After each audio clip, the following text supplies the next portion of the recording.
Hello, hello, hello, my darlings. It's getting closer to Christmas. I thought I'd give y'all a little red today. Red conservative, though. You noticed that. Yes, it is. Well, I decided to clean out my closet, move my winter clothes to the present closet, and my spring, summer, and all that other junk I have to the winter closet. You know how we do. Anyway, thank you for joining me on a slice of life. Woo! It's been something this week. I've enjoyed everything. Our new book. Now, you know our old book is super aging. Let me get it up here. Don't get away from this. Getting older without getting old. This is Bible 1. But baby, I'm in love with Bible 2. This one right here. Yes. So what did we talk about already this week? We talked about Dr. McCary said that with her medicine, the way she practiced medicine, is that she looked at the entire body. And she looked at the body, as a housing place for the soul. And the soul is here to get something done, get things done. You asked to come here, you got something to do. I think I like this today. I don't know, I feel kind of something. I guess I'm tired. I'm tired. Anyway, I'm about to get on the road too, so I'm tired. I'll sleep all the way. Anyway, so the soul can fulfill its purpose. The body has to be taken care of. And that's the kind of doctor she was. She was an MD, but she looked at the entire body. And when we do that, we call it holistic, kind of holistic medicine. Like I teach on a holistic, that's how I teach holistically. I got that from Bell Hooks. And, I don't know why. Oh my God, I'm glad I'm not being interviewed. The Vietnam educator. Oh God, anyway, I can't think of Nguyen, maybe was his last name. I don't know. But anyway, teaching holistically, you all can look that up and figure out who all the people who teach like that. And a little Pablo Freire. Anyway, that's my teaching philosophy. But this medical philosophy is what I'm hoping that you will join me in promoting as we move through this life, this journey. You've retired now. You're about to retire. Some of you, I don't want you sitting by the coffin waiting to get in it. In America, we throw our older people away. We got old school, OGs, everything old is considered bad. It's not considered current. Or they'll say, oh, you don't look your age. Oh, and they say, oh, that lady looked 80 years old. Or she looked 50 years old, 20-year-olds say, she looked 50 years old. Well, you know what I tell all my students? What age would you like to die? Because apparently the older ages are not appealing to you. And people say, oh my God, I'm over the hill. You know all the over the hill jokes and over the hill cards in the when you go buy cars, they have over the hill, and you have over the hill black. Everything is black and dark. That's not today's over the hill. We're not even over the hill. What is that? Over the hill to grandmama's house we go. Over the hill to the club, maybe where we go. I don't know where you go. Over the hill on a vacation somewhere. Oh, we over the hill. We're over that hill to go over another hill. You see? That's the attitude I want you to have about this aging thing. This whole thing about what I'm going to do next. Oh, let me tell you what I saw. Oh, wait. A fine. Sisters know fine sisters. So she has her own gray hair. And I think it was the gray hair group I joined. But she got hired at Delta at 70 something. Fine. Yes, she was. Fine. She had all this together. And she got a haircut in some kind of way. And she's 78 or something like that. Like I know how good I looked in my 70s. Absolutely gorgeous. And in my 60s and my 50s. Because that's the way. What else you going to look? Because I believe in getting up, putting my clothes on. My mother taught me that. Get up and put on your clothes, Georgianne. Put on your lipstick. I don't have much lipstick today. I know I ate something. Anyway, but just this whole idea of what makes your heart sing. So we talked about what makes your heart sing? That was one of the things we talked about. And we talked about this whole medicine thing is to keep the body working so that the soul will have a place to be. Oh, I love that. I love that. And that you heal. You do. The doctors can't heal you like you can. What I tell you about this? This controls this. Okay? This controls this. I like all this together. The yellow and the red. Pretty. Anyway, you see, you got to think through this whole thing called life. What did I tell you the other day? It takes stamina. It takes stamina to be an adult. You know, you just can't say I'm an adult. You got to have some stamina, because it takes a whole lot to just get up. Like today, it took me a lot to get here with you all today. Wee. As much as I like it, this just was a push to get here today. But that's the key word. The key word is you got to push. You got to keep pushing, because you got to keep this together to house a soul that has something to do. Oh my God, I'm just loving this book. Anyway, she talks about, let's talk about this whole holistic. Holistic is a combination with it, she say.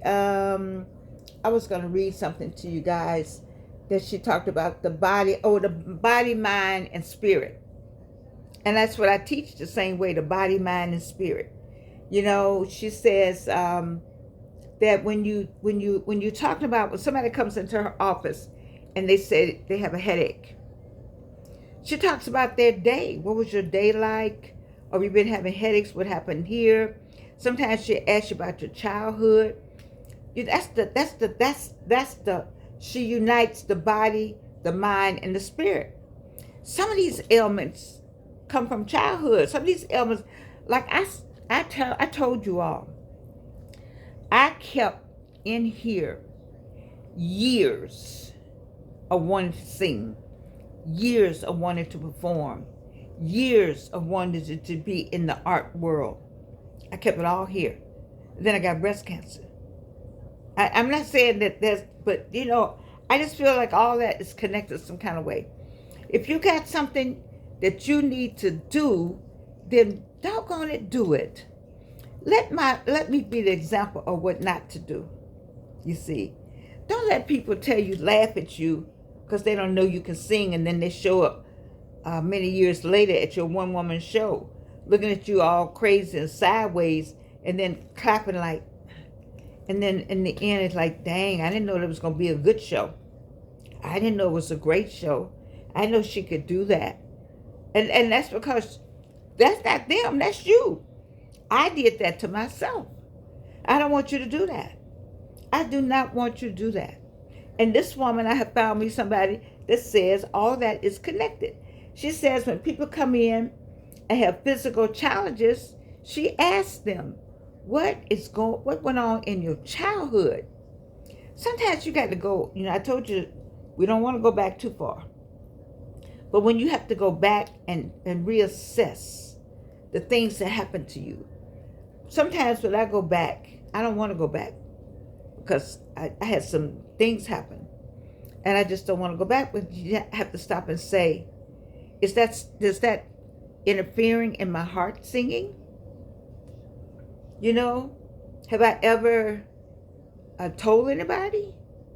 Is it something I need to say? Do I need to have therapy? I mean, I believe in therapy, but I'm saying to you, these are the questions I want you to ask yourself. Because this journey is short. And before you know it, you're 50. Before you know it, you're 60. Before you know it, you're retired. Before you know it, you're 70. You can't wait to get 70 because that's what the Bible says. Ooh, wow, look. But guess what? As you march on, guess what 70 turns into? That 80. And when 80 comes, you're like, oh, hell. Oh, hell. I shouldn't say it like that, but oh, heck. What am I going to do? I don't have much time. Oh, my God. I'm going to die tomorrow. You made 80. Why you say you're going to die tomorrow? You made 70. If you're going to die on some kind of time that you set up, It might have been 63. So walk with me on this book right here, because this is a really, really good book. I like what she talks about. The body is an instrument that assists the soul in its task. Let me say it again, Reno, for the people in the back. The body is an instrument that assists the soul in its task, because it's still the soul in here. It's got to sing. It's got to find what it's supposed to do. It's got to get to that purpose. Let me tell you something about today. Besides the woman I was telling you about, the flight attendant. You know, I wonder how long she had been wanting to be a flight attendant. And wonder what made her say, I'm going to go be a flight attendant. I loved it. She said, I look too good. I feel good. I'm going to go to work. I'm going to be a flight attendant. I'm going to fly around the world. Whew. Wonder how her children, her grandchildren, her aunts and people and friends, how did they take that? I'm glad she did it. I thank Delta Airlines for hiring her. I remember Delta Airlines hired a woman 60-something. I was in my 30s. A flight attendant, Birdie, I think that was her name. And that was the first time they had hired somebody at 60-some years old. And I was thinking like, oh my goodness. I was 30-something, so I was like, oh my goodness. And now I'm saying, oh my goodness, for real. Because that was phenomenal. Not only on Delta Airlines part, but on this lady named Birdie. Birdie, I think they called her that. Flight attendant. And this new lady I saw on Facebook. Fine black woman. Okay? And let me tell you something else about this journey. There was a woman I saw on Good Morning America 3, GMA 3. And when she went to get her college degree, she had carried her 10-day-old baby under her robe. And when they handed her her college degree, she opened up her robe so that she could get it with the baby.